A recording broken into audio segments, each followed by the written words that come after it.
Ayan mga Kalingap, hello po. Welcome back po sa ating munting channel. Kalingap Rob po, ang anak ni Kuya Bal Santos Matubang. Pasuportan na rin po ng kanyang YouTube channel by clicking the subscribe.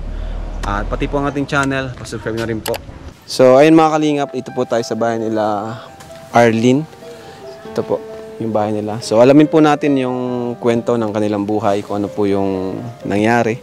Kaya nilapit po sa atin siya ni Kuya Red Zane. Alamin natin po. Pasok po! Hi Arlene. Hello. At talaga namang maganda talaga si Arlene, lalo na sa personal. So, Arlene, dito kayo nakatira, Arlene? Opo. Matagal na po ba kayo dito? Po, mga 2 years po. 2 taon na kayo dito? Ay, 4 na. 4 na. Ayan. Sinong kasama mo dito, Arlene? Si mama po. Ano nangyari dito sa bahay niyo? Bakit, butas-butas na? Inano po, nangin po ng bagyo. Hinangin ng bagyo? Hindi man po naayos at wala man nga po si Papa. Di po Kailan babalik si Papa mo? Asan si Papa mo? Hindi ko po alam. Nasa Pampanga nga po. Di pa nabalik? Hindi. Matagal na? So, ano lang kayo ngayon? Kayo lang dalawa talaga dito? Di po ba kayo natatakot dito? Kayong dalawa dito? Tingnan nyo naman yung bubong nyo. Kaya nga umalis kami pansamantala dito. Ayan. Ilang taong ka na, Arlene? 11 po. 11? Kilala mo kami? Si Kuya Rab mo? Kuya Rab, si Kuya Tata, Kuya Gilo. Siyempre si Kuya Red Zane, kilala mo na. Bali kami ay nagpa-vlog. Okay lang ba sa'yo na ma-videohan kasama kayo? No. Nay, okay lang na ma-vlog po kayo? Okay lang. Siyempre, bago naman kayo mag-video ay nagpapaalam naman po kami. Mabuti yung nagpapaalam muna. Arlene, nag-aaral ka ba? Opo. Sa Bactas po. Kumusta naman ang pag-aaral mo? Okay mo po. So, andito na, ipakilala po kayo. Ako si Imelda Ebasco, nanay ni Arlene. Okay. Salamat na napagbigyan kami yung mga kahilingan ng mga viewers. Nandito na po si Kalinga Prab. Maraming salamat. Happy New Year. Ano na inaramdaman nyo at nakita nyo na ako?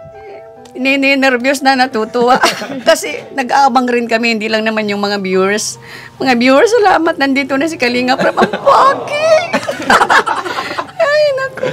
Arlene, pwede mo ba sa aming kwento yung nangyari? Yung talagang na-trauma ka sa nangyari, yung natakot ka. Ano ba yung nangyari nun nakaraan? Yung gabi na po nun, mga 3 po yata yun or 4. Pinasok po kami dito tapos wala man po ditong mga wala pa pong pinto. Di pa po kami safe dito. Buti na lang po may kapit si mama na may nakatabi po sa kanyang armas po.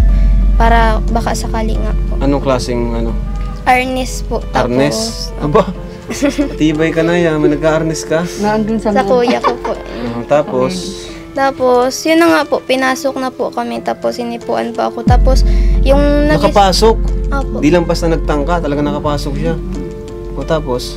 Nagising po ako nun, tapos sinabi ko po sa kanya, sino ka, bakit ka na andito? Sabi daw po niya, nasa labas daw po si mama ko, wag daw po akong maingay. Kinapakapa ko po si mama na andyan man po, kaya nagsigaw po ako nun at nagulat po ako kasi may tao, tapos sinipuan pa po ako. Tapos nagtayo man na po si mama bigla. Kinuha niya po na agad yung tapos nagparamura na po siya. Nagtakbo po. Ano yun, isa lang ba yung isang tao lang, isang lalaki? Isang Opo. tao. Kita namin. Grabe, Naka-face mask, tsaka naka-sombrero pa. Hindi Buti natanong mo pa. Matapang din si kung iba yung tatakot na, masigaw na Buti na nagising po kayo. Oo, kasi yung sigaw niya, iba kasi yung sigaw niya eh. Sabi niya, Sumigaw din pala siya. Sumigaw siya, kaya doon ako nabigla doon sa sigaw niya. Yung sigaw niya, sabi niya, Mama! Yung parang takot na, ang lakas ng sigaw niya.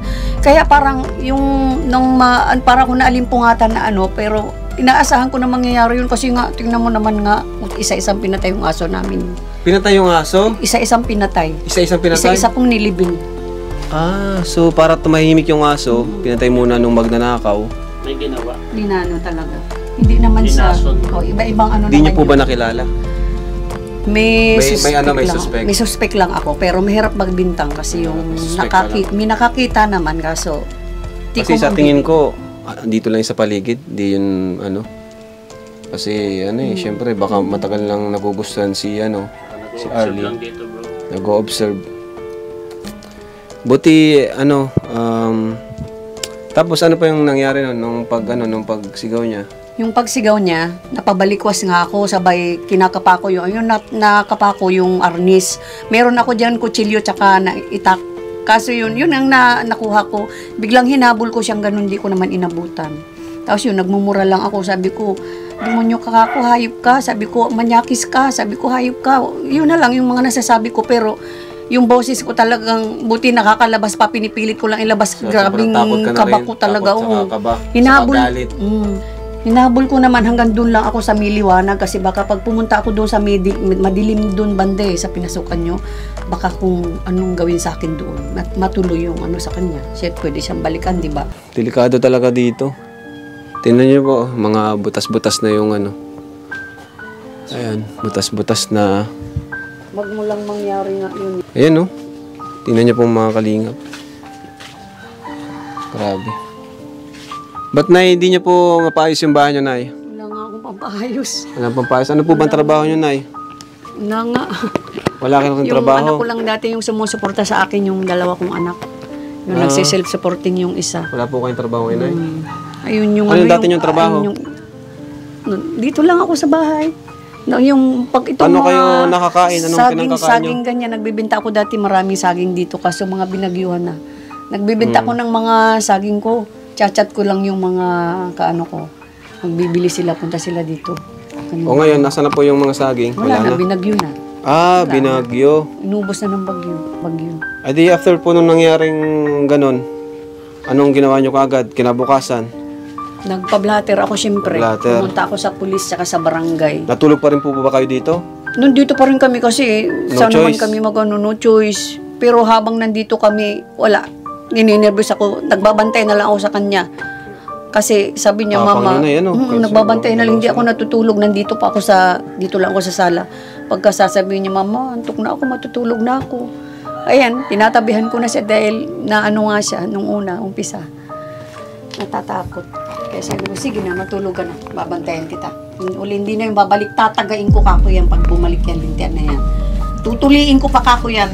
Inaano ko siya kasi talagang umiiyak yan. Grabe ang tapang ni nanay, Nililibang ko siya. Bilib ako sa tapang nyo, Nay. Hindi na yan kakuhaan. Tapos yung pinto. Ngayon, kumusta ka ngayon, Arlene? Okay ka na ba? O medyo natatakot ka pa rin? Okay man na po. Naluluha lang po ako pag naalala. Pag naalala mo? Kasi di mo inaasahan na ganun.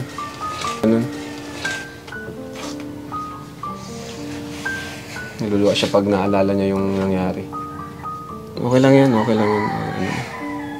Kasi talaga kasi yun. nabalikan yung Kahit nga rin ako Kaya sabi ko, ba't nangyari sa amin ito? Ganito. Buti na lang di kayo pinabayaan. Salamat sa Diyos.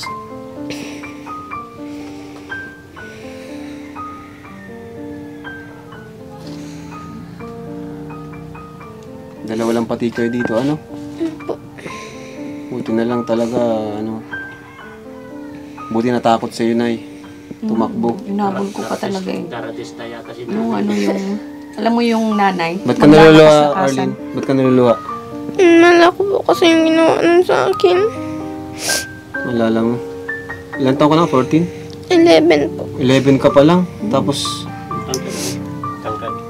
Grabe, 11 ka pa lang pala. Ang tangkad mo, Naalala mo lang. Anong mensahe mo doon sa gumawa sa'yo? Doon sa nagtangka? Anong gusto mo sabihin sa kanya?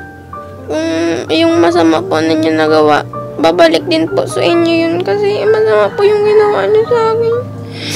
Bata-bata ko pa po. Ginawa niyo sa akin. Tama yun. May parusa dyan palagi si Lord sa mga ganyang masasamang tao. Pagdasal mo na lang, si Lord na ang bahala sa kanya. Ano? Grabe, masakit kasi talaga yung bro. Traumatizing yung sa mga batang kagaya niya. 11 years old pa lang. Iba, pag ganyan, na-depress, na... Buti nga, strong si Arlene na. Basta wag... Matalino daw yun. Lakasan mo lang wag kang susuko. Hayaan mo yun. Kalimutan mo na yun. Ang mahalaga, Wala namang nangyari. Hindi natuloy. Masamang balak sa inyo. Opo. Magdasal ka lang palagi na pasalamat ka kay Lord, bigyan ka ng lakas, na huwag kang ma-stress, huwag mo nang pagparaisipin yun. Ang mahalaga ay ligtas kayo ni nanay. At si Lord na bahala dun. Si Lord palaging may parusa yan sa mga masasamang tao. Kasi bata pa siya, tapos Pinapuso. Ikaw na, anong mensahe niyo po dun sa dun po sa taong yun? Kailan lang po ba yun? Itong taon lang na to. Mga Sa August, mga September ata Oo, yun. kahit ang tagal na tuwing naalala niya, umiyak pa rin siya. Ibig sabihin, ganun po kasakit. Ganun kasakit yung nangyari. Kaya na, may gusto po kayo sabihin sa kanya. Kilala kita, kung sino ka man, kilala kita. May parusang balik sa'yo ang Diyos na ang bahala sa'yo. Pinagpasa Diyos ko na ang lahat, bahala na ang Diyos sa'yo. Yun lang. Opo. Okay naman, buti na kapag ka naman. Bigyan niyo pa niyo si panyo kayo. Kawawa naman si Arlene. Okay na, at least nailabas mo yung Yan, nailabas mo. Pero okay naman pag-aaral mo, di. Okay, Hayaan mo na yung Tapos Alin dito na yung sinasabi mong armas? ayan o. Ito, katakat ito. Ito, katabi ko na ito, tatlo na to. Ayan, palagi mo yan dala. Ito, mabigat. Ito, nasa ilalim ng unan ko to. Ako sa... Buti may ganyan ka palagi, Oo, self-defense. pagka bumalik siya kako, talagang anuin ko na siya. Ito magaan lang, sabi ko, ito ang iya ko, hindi. Hindi ito kasi mabigat. Ito lang, sasaksakin ko sa kunyitan yan.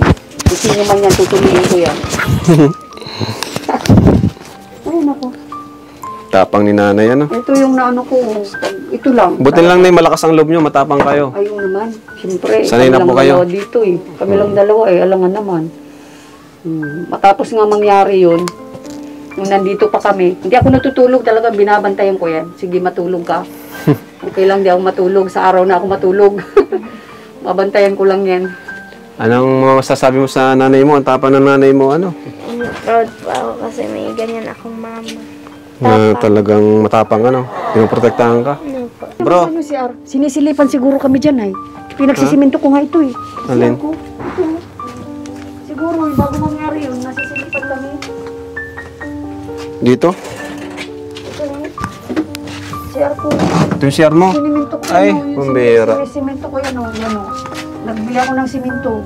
Kasi pag magano kami dito, pagka nahilamos kami na sa gabi, ako baka nasilip sa atin. Grabe. Maraming salamat sa iyo, Kalingap Rob. At sa ama ng Kalingap, si Kuya Bal Santos Matubang. At sa buong team kay Edna Matubang. Salamat po sa inyong lahat sa bumubuo ng Team Kalingap. Lalo na rin kay po na Rexy. ngayong bagong taon. Thank you. Sobrang thank you. Salamat. Ikaw Ray? Arlene, ano masabi mo, Arlene? Thank you din po sa Team Kalinga po. Thank you din po sa inyo dahil nadalaw niyo po kami. Yun. Masaya ka na ngayon? Oo. Tawa na siya. Sige, Nay. Tuloy na po kayo. Tuloy na rin po kami. Dr. Love, kung pwede daw sumakay. Pwede kami sumabay, Dr. Love? Dr. Love, kasabay. Dr. Love. Si Dr. Love, oh. Masakay daw siya. Masakay. Sabay lang. Palitan na tayo sakay.